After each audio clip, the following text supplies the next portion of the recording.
Welcome back to your favorite English corner, SpeakNest English Podcast Zone, where we turn your voice into power, your story into skill. Today's episode is fun, light, and personal. We're learning how to talk about hobbies and free time in English. Because what you love says a lot about who you are. Whether you love painting, playing football, watching movies, or cooking, you'll now learn to express that joy in clear and confident English. So, today we're digging into something maybe a bit overlooked. Talking about our hobbies, our free time. Yeah, exactly. It's fascinating stuff, what you choose to do. Right. When you don't have to do anything. Mm-hmm. It can reveal so much about your personality and maybe even, how your brain is wired for certain things. And that's kind of our mission today, isn't it? For this deep dive. We've got some interesting material here specifically focused on discussing hobbies in English. Right. And we really want to unpack why this is, more than just idle chit-chat. Definitely more. So let's dive right in. What's the actual benefit here? Especially thinking about, say, language learning. Well, what's really interesting right off the bat is this deep link our brains seem to have between emotion and memory. Okay. So when you're talking about something you genuinely enjoy, something you're passionate about, yeah, that positive feeling, that engagement, it almost acts like a super glue for new words, for vocabulary. So it's not just memorizing lists. Exactly. It's learning that's actually tied to, a positive, rewarding experience. It sticks better. Okay, let's dig into that a bit more. Our sources suggest it's not just like passive learning. No, not at all. When you get really animated talking about, your model trains or mountain biking, does that emotion actually change how you process the language itself? Precisely. Yeah. Think about it, right? Try recalling some dry fact from a textbook versus telling a story about something funny that happened while you were doing your hobby. Oh yeah, the story's way easier. Much easier. Right. It just pops into your head. It's kind of the same idea with language. When you're genuinely into it, expressing real enthusiasm, you're basically lighting up different pathways in your brain. It makes those new words, those phrases, much, much stickier, more memorable. Right. That makes a lot of sense. Okay, so that's the learning part. What about just connecting with other people? Yeah. It feels like asking, what are your hobbies? Is almost like Conversation Starter 101. But why? Why does it work so well? Well, if you look at it broadly, hobbies often give you instant common ground, something that can cut across, different cultures, maybe even language barriers sometimes. How so? Think about photography. Someone who loves photography here probably shares a whole visual language, technical terms, with photographers somewhere else entirely. Yeah, okay. Aperture, shutter speed. Exactly. That shared interest, that passion, it can create an immediate connection. It just makes talking feel more natural, less forced, even if one person's still learning the main language being spoken. So it's like you've got this this built-in shared vocabulary and enthusiasm that kind of bridges the gap. You got it. A bridge. And it's not just for, making friends at a party, is it? The sources mention this being surprisingly useful in, more formal situations too, like job interviews. Oh, absolutely. That's a really crucial point, actually. Really? Feels like small talk. It might seem like it, but when an interviewer asks about your hobbies, they're often digging deeper. They're not just filling time. Okay, so what are they looking for? They're trying to get a sense of your personality, what drives you outside of work, maybe your initiative, and importantly, can you talk about something you care about with, clarity and enthusiasm. Ah, okay. So it shows communication skills, passion. Right. And it makes you seem more like a well-rounded person. Yeah. Gives them insights that aren't just on your CV. It makes you more, human, not just a list of qualifications on paper. Exactly. More human. And what about social media? That comes up too. Sharing hobbies online seems to build connections, but maybe in a different way. Yeah, that's another fascinating angle.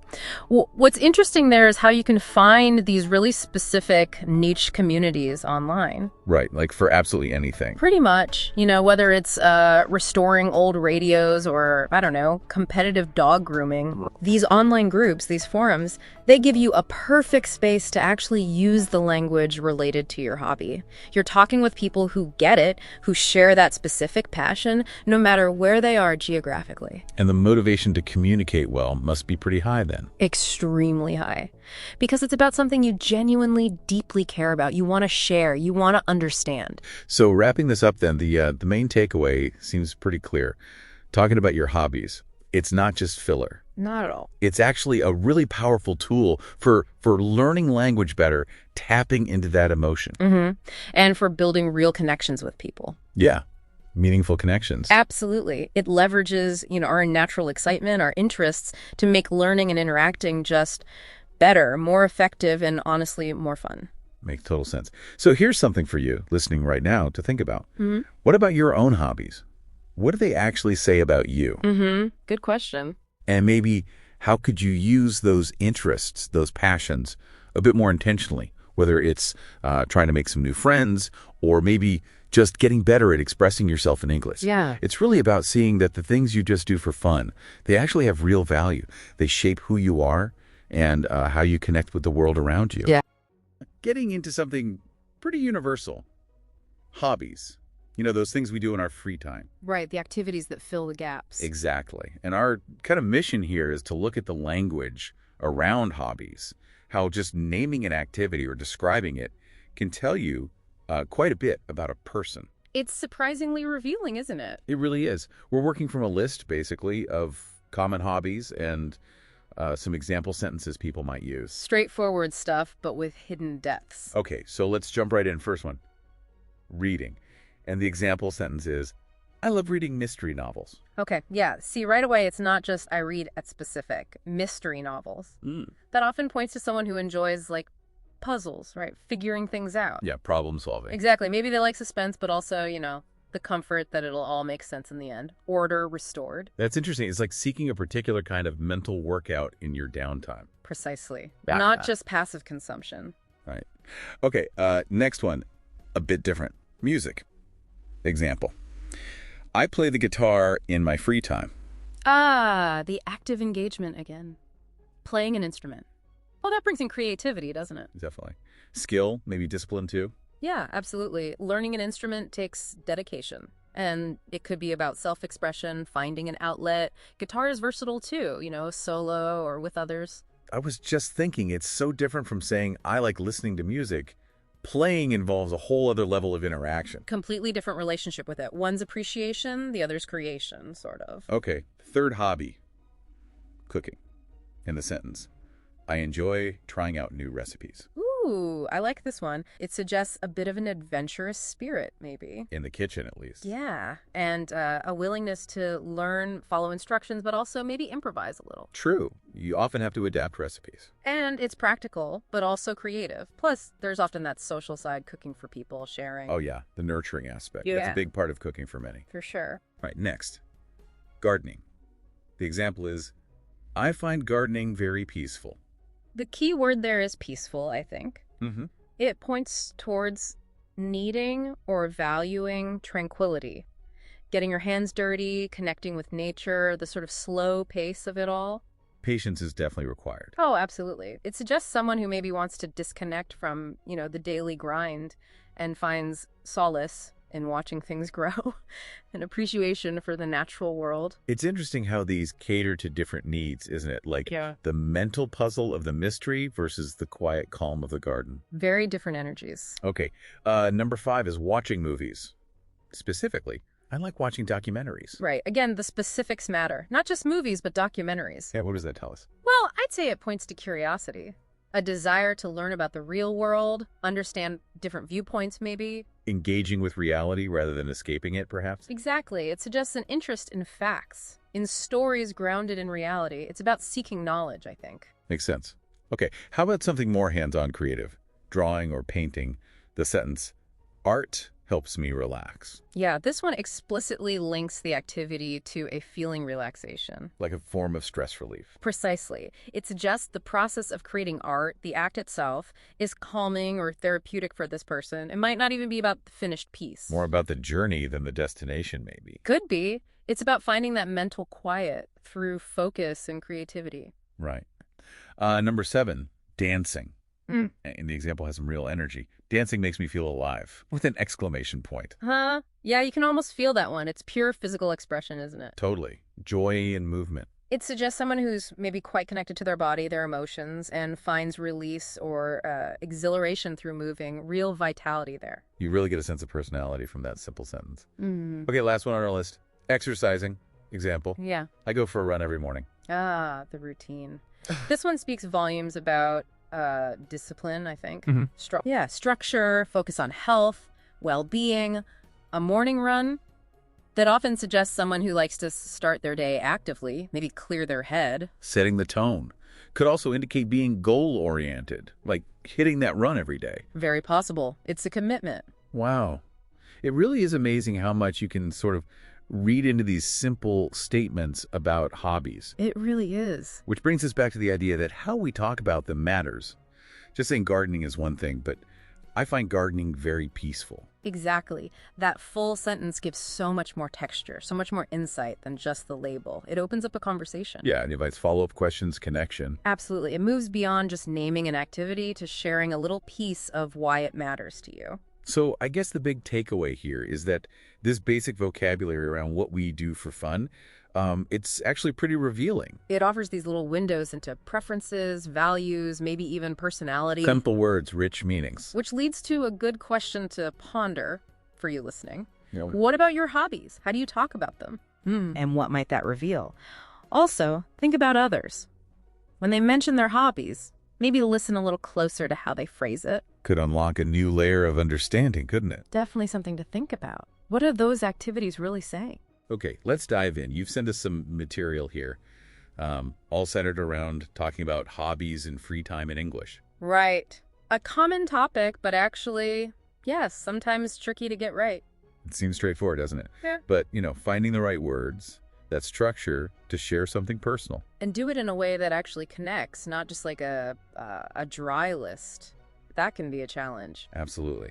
And our mission for this deep dive is to go through this material you've shared, really pull out the most useful bits. We're focusing specifically on finding a simple, effective way to describe your hobbies. Yeah, we want you to walk away from this feeling, well-informed and ready to actually use this stuff. So what jumped out immediately from this source material?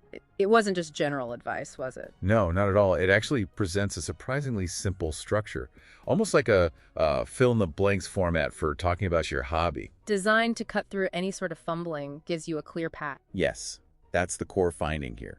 This structure is really the key takeaway. The material lays it out in distinct steps. Okay, so how does it suggest you kick things off? When someone asks what you do for fun. Well, according to the source, you start simply, just state what your hobby is. Okay. Like their example. I enjoy baking cakes. Just clear and direct. Right. No ambiguity there. Straightforward. Right. And once you've stated what it is, where next? The text suggests adding context. Explain how often you do it. Ah, frequency. Yeah. Their example is, I bake every weekend. It immediately adds a layer. Is it rare or regular? That makes sense. Frequency gives it scale.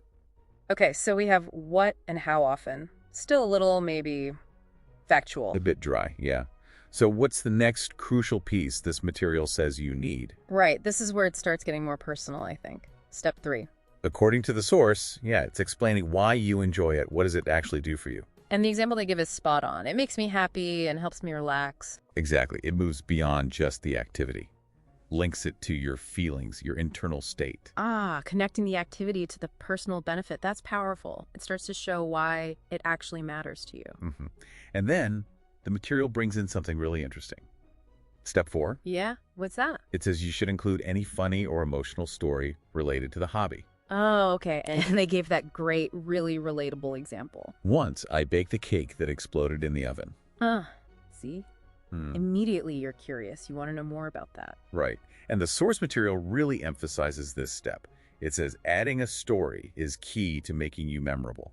That's a crucial insight from this text, definitely. It's not just listing facts. It's about creating that connection. Stories are just inherently more engaging, aren't they? Huh? Easier to remember than a description. They add personality. Exactly. So the simple 4-part structure from the source, state it, how often and why you like it, add a story. It's presented as more than just answering a question. It's like a tool.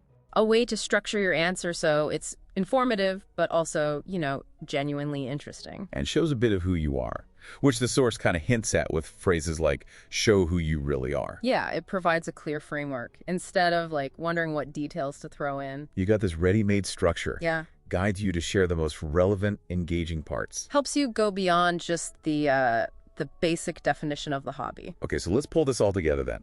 Based on this deep dive into your source material, what's the main takeaway for you? I think the key is that the sources give you this really simple, actionable 4-part structure. Right. It guides you. Share what it is, the frequency, the personal joy, and critically, that memorable anecdote. And that story element, like the source highlights, that's where the magic happens, isn't it? Absolutely. It takes the factual description and just elevates it, makes it personal, unforgettable. It ties directly back to that idea from the source about truly showing who you really are in conversation. It's the bit that sticks. It humanizes the hobby, you know.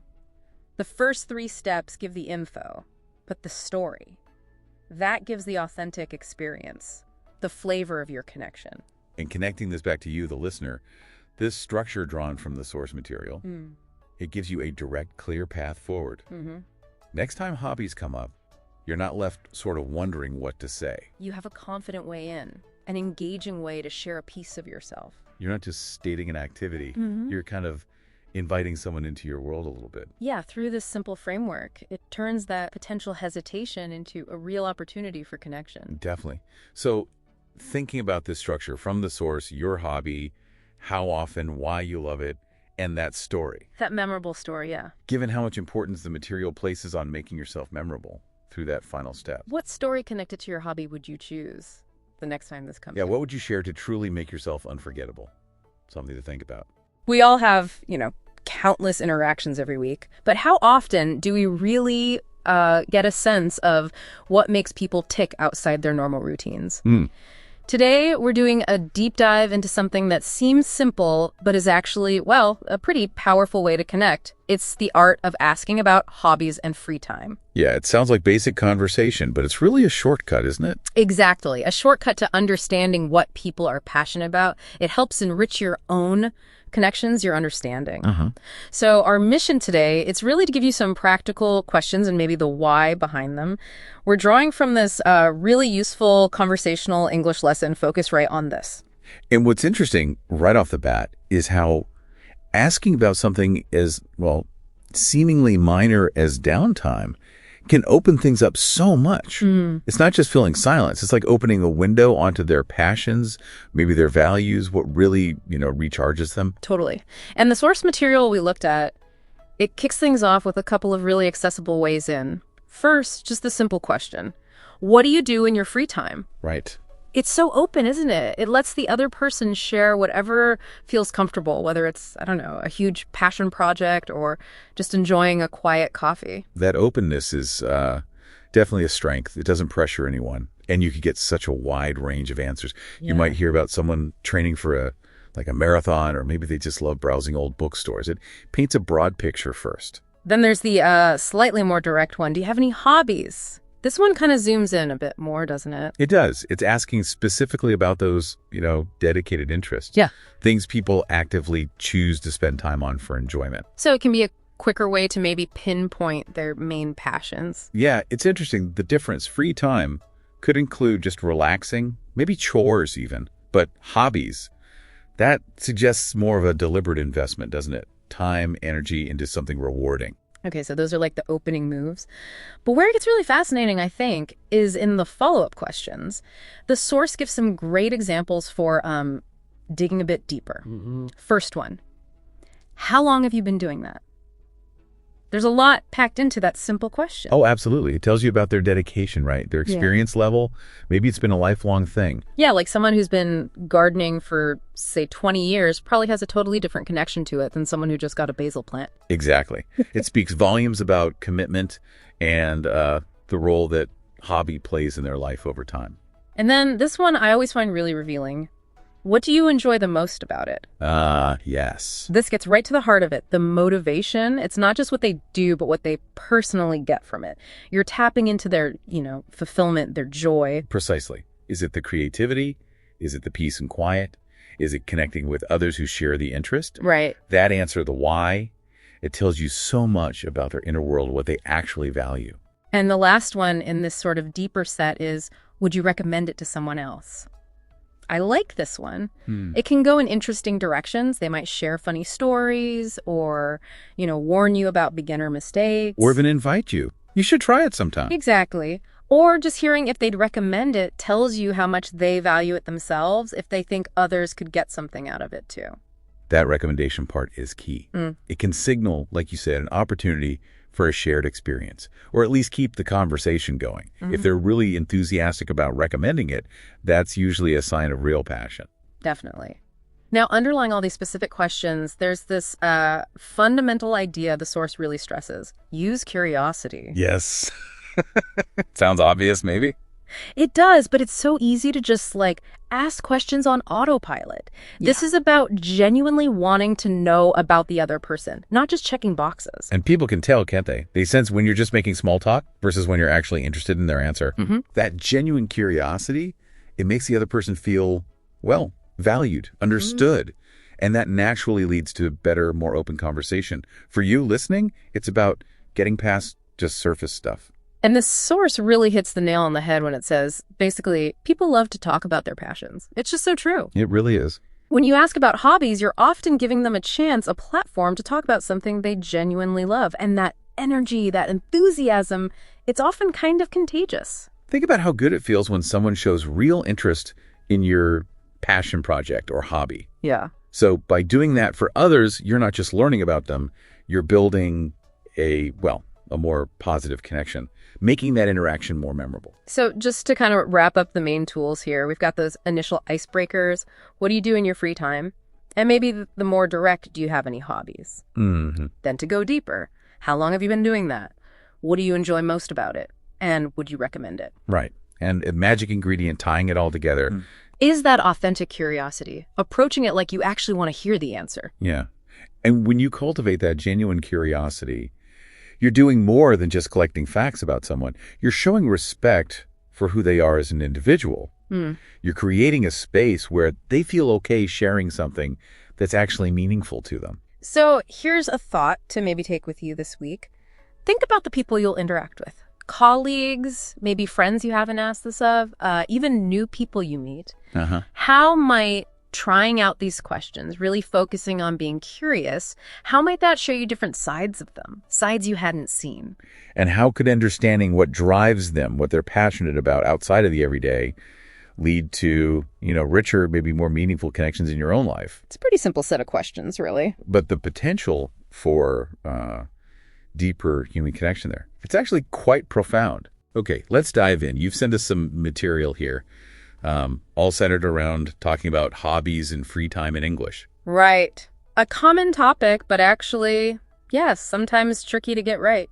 It seems straightforward, doesn't it? Yeah. But, finding the right words, that structure to share something personal. And do it in a way that actually connects, not just like a dry list. That can be a challenge. Absolutely. And our mission for this deep dive is to go through this material you've shared, really pull out the most useful bits. We're focusing specifically on finding a simple, effective way to describe your hobbies. Yeah, we want you to walk away from this feeling, well-informed and ready to actually use this stuff. So what jumped out immediately from this source material? It wasn't just general advice, was it? No, not at all. It actually presents a surprisingly simple structure, almost like a fill-in-the-blanks format for talking about your hobby. Designed to cut through any sort of fumbling, gives you a clear path. Yes, that's the core finding here. This structure is really the key takeaway. The material lays it out in distinct steps. Okay, so how does it suggest you kick things off? When someone asks what you do for fun? Well, according to the source, you start simply, just state what your hobby is. Okay. Like their example. I enjoy baking cakes. Just clear and direct. Right. No ambiguity there. Straightforward. Right. And once you've stated what it is, where next? The text suggests adding context. Explain how often you do it. Frequency. Yeah. Their example is, I bake every weekend. It immediately adds a layer. Is it rare or regular? That makes sense. Frequency gives it scale. Okay, so we have what and how often. Still a little, maybe, factual. A bit dry, yeah.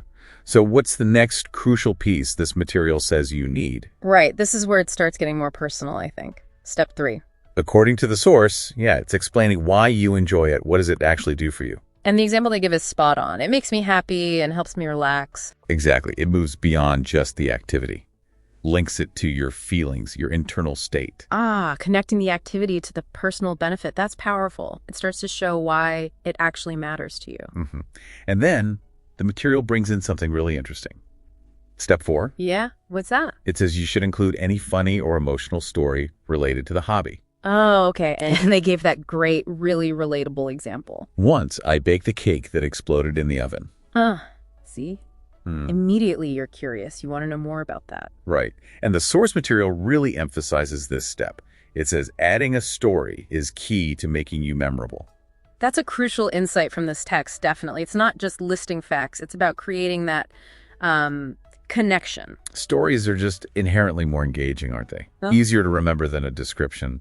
They add personality. Exactly. So the simple 4-part structure from the source stated how often and why you like it, add a story. It's presented as more than just answering a question. It's like a tool. A way to structure your answer so it's informative, but also, genuinely interesting. And shows a bit of who you are, which the source kind of hints at with phrases like, show who you really are. Yeah, it provides a clear framework instead of wondering what details to throw in. You got this ready-made structure. Yeah. Guides you to share the most relevant, engaging parts. Helps you go beyond just the basic definition of the hobby. Okay, so let's pull this all together then.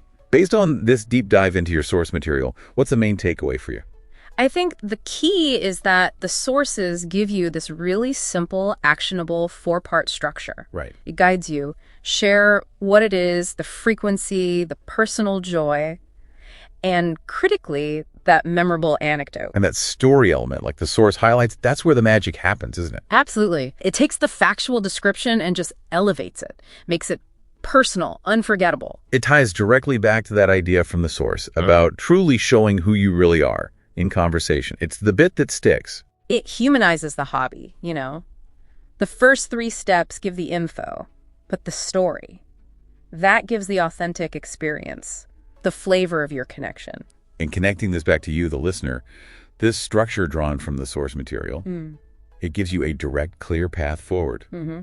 Next time hobbies come up, you're not left sort of wondering what to say. You have a confident way in, an engaging way to share a piece of yourself. You're not just stating an activity. You're kind of inviting someone into your world a little bit. Yeah, through this simple framework, it turns that potential hesitation into a real opportunity for connection. Definitely. So thinking about this structure from the source, your hobby, how often, why you love it, and that story. That memorable story, yeah. Given how much importance the material places on making yourself memorable through that final step. What story connected to your hobby would you choose the next time this comes Yeah, up? what would you share to truly make yourself unforgettable?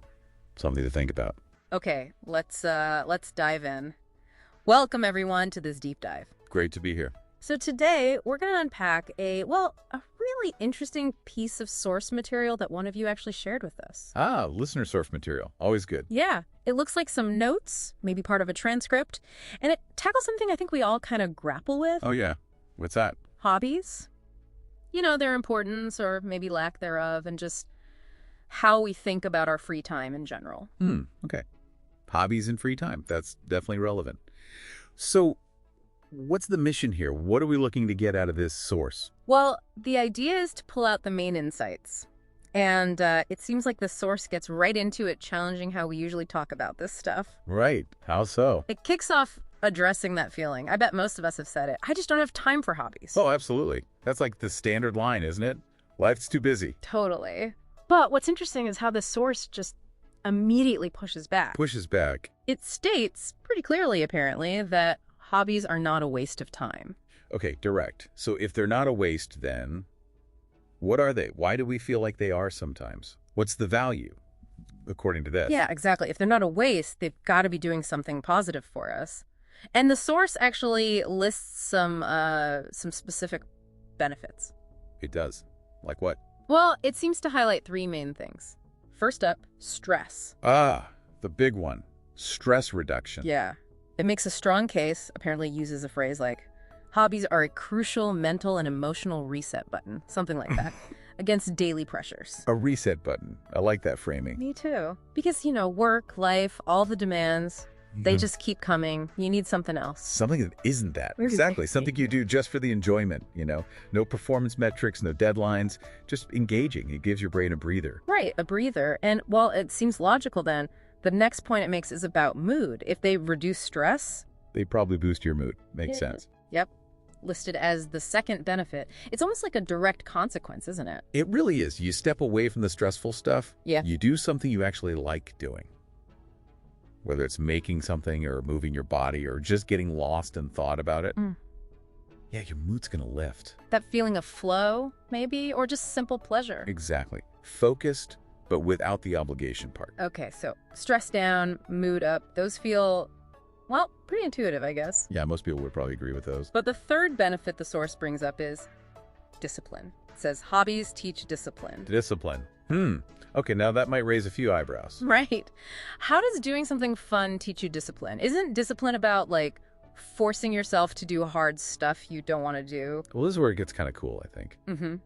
It flips the script on discipline a bit. How so? The source isn't talking about, the discipline to drag yourself to a meeting you dread. It's talking about the discipline of sticking with something, putting in consistent effort towards a goal you chose. Ah, okay. Like learning a tricky guitar chord, or finishing a really complex knitting pattern, or practicing a specific art technique over and over. Precisely. Think about the focus required for that, the perseverance. The source implies that practicing that in your hobby, where the motivation is internal, actually trains your brain. Brain trains it for what? For persistence. Yeah. For sticking with things more generally. Right. Even maybe the things that aren't purely fun. So it's like building a different kind of mental muscle. What? For commitment, but fueled by passion, not just duty. Exactly. Self-directed commitment. That's a good way to put it. And then the source takes another interesting leap. Oh, yeah. Where does it go next? It connects this whole idea of personal investment in hobbies to communication. Communication, how? Yeah, this is a really neat point mentioned in the notes. It says that talking about your hobbies, Okay. and it specifically mentions doing this in English, maybe implying for language learners, Oh, right. that when you do that, you're actually building two sets of skills at once. 2 skills. What are they? Your language skills, obviously, but also broader life skills. Okay, hang on. Language skills, that makes sense. If you're learning English, talking about your hobby gives you real stuff to talk about, right? Absolutely. Yeah. Provides authentic practice. You need the right words, the vocabulary for woodworking or birdwatching or whatever it is. Yeah, you need the grammar to explain how you do something or describe an experience you had while doing it. Exactly. Yeah. It makes the language learning feel, well, real, purposeful, because you're talking about something that genuinely matters to you. So it's not just abstract exercises, it's expressing a real part of who you are. Precisely. And that connects to the second skill set, the life skills part. Okay, what are those in this context? It's about sort of building the ability to share your inner world, your unique perspective. Like being able to talk about what you love. Yeah. And why you love it, what you get out of it, what challenges you face. Being able to articulate that, that's pretty fundamental for connecting with other people, isn't it? Totally. It's how you show people who you are beyond just your job title or your daily grind. Right. It's practicing the art of sharing your passion, which is, a pretty crucial skill for building relationships, feeling part of a community. The source seems to really lean into this idea of showing your true self. It does feel like that. Like your hobbies aren't just activities, they're part of your identity. And being able to talk about them is part of how you present that identity, which kind of leads into what feels like the source's wrap-up message or encouragement. That. Something along the lines of, so pick something you love and express it proudly. Simple, but yeah, pretty powerful after considering all those benefits. It sums it all up, really. It's not just okay to have hobbies. It's actually good for you. It builds skills. It's part of who you are. And that part is worth sharing. Definitely. And if you think about the bigger picture here, this source is kind of pushing us to redefine free time.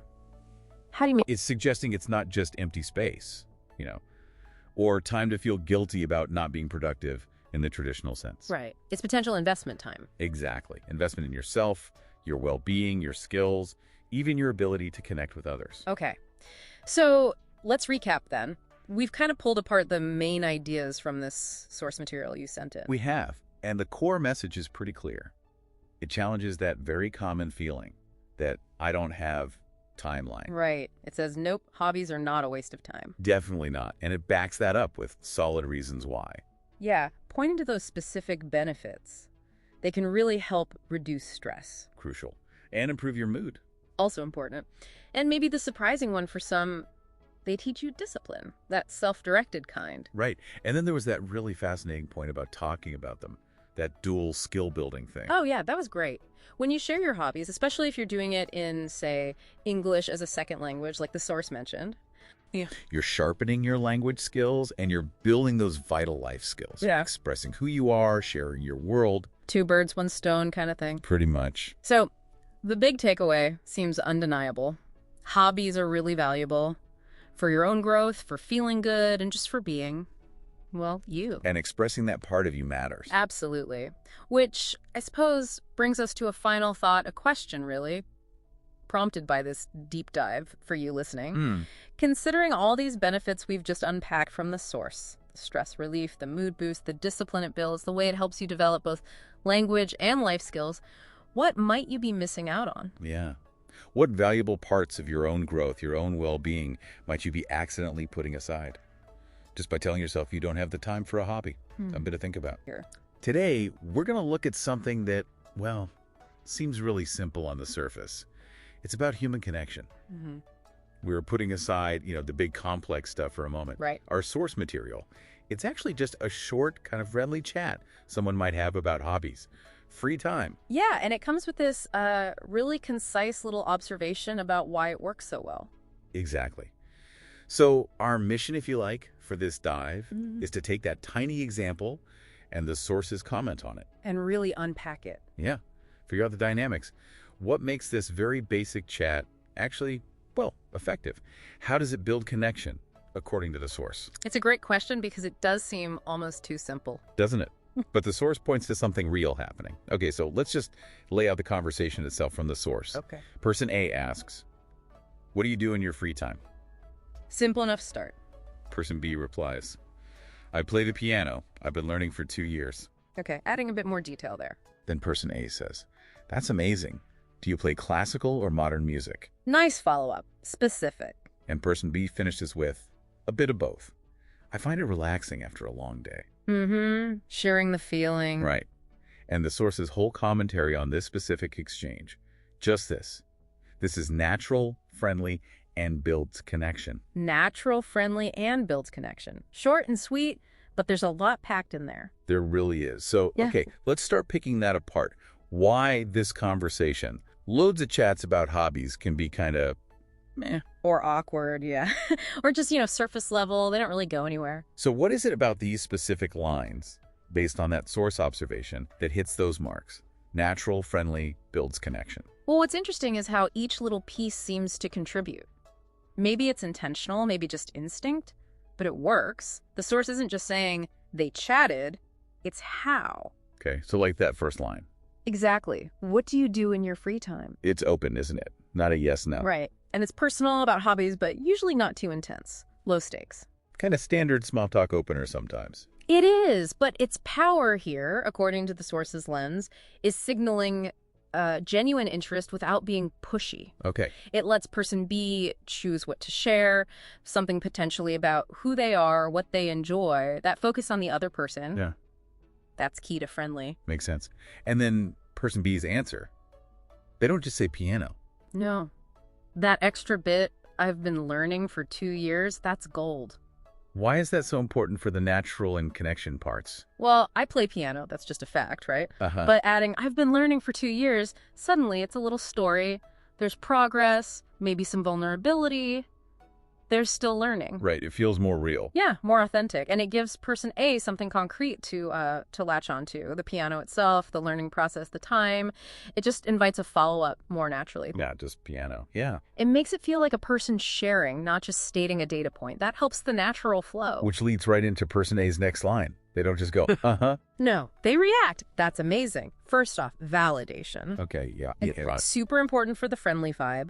It acknowledges the sharing, makes person B feel kind of heard, appreciated. Another specific question. Right. Do you play classical or modern music? This shows they actually listen. They processed the piano part and got curious within that topic. Not just a generic, oh, cool. Exactly. It's specific engagement. It moves past basic politeness into actual interest. And that is what starts to actively build that connection. It says, I heard you and I want to know more about this specific thing you shared. Okay. I see the layers building up. And then the final piece from person B, a bit of both. I find it relaxing after a long day. sharing the why. Yes. The feeling or the motivation behind it, that's often where the connection really sort of clicks. Why is that? Because it moves from the what, playing piano, to the why or the how it feels. It's relaxing. That's relatable, you know? Yeah, lots of people want to relax after work or whatever. Right. So sharing that inner experience, it taps into empathy. Person A can connect on that human level, beyond just the mechanics of playing music. Sharing that internal state. That's a significant step, builds real connection. So, okay, for you listening, Yeah. why are we spending time breaking down these like 4 simple lines in one sentence of commentary? It feels kind of obvious when you spill it out like this. Well, yeah, maybe. But the source is highlighting that these elements, they're not just, random nice things to say. They are the actual structure of interactions that feel natural, friendly, and that build connection. It's like seeing the wiring behind the light switch. Kind of. Yeah. It shows that positive conversations aren't just magic. They often follow this pattern, an open invitation, sharing something specific with a hook. Then validation, followed by a curious specific question. Right. And maybe sharing a feeling or meaning attached to it. Once you see that pattern, you can recognize why some interactions feel good. Or why others feel kind of flat or superficial. Maybe they skipped a step. Exactly. Maybe the questions were too closed, or the sharing too vague, if there's no validation, or the follow-up was generic.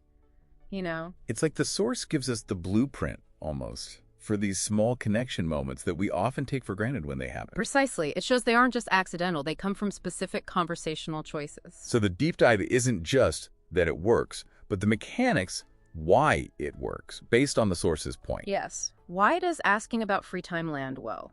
Why does adding that 2 years detail make a difference? Why is specific follow-up better? Why share a feeling? And the answer is? Because these actions signal things like respect, attention, authenticity, and ultimately a willingness to actually connect on a human level and not just exchange information. Okay.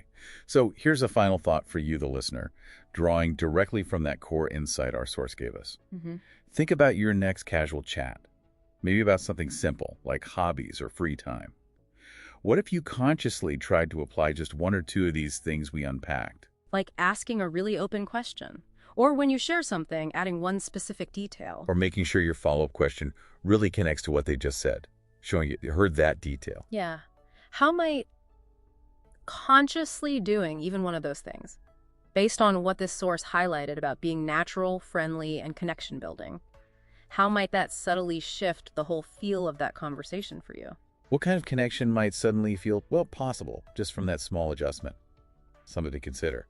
That's a wrap for episode 36, talking about hobbies and free time in English. Today, we learned to name hobbies with full sentences, share your personal stories, ask others about their interests, and use new vocabulary with confidence. Next time, we'll talk about how to express opinions and agree or disagree politely in English. This is super important for respectful, smart conversations. Until then, keep growing, keep glowing, and keep speaking from your heart, only here at SpeakNest English Podcast Zone.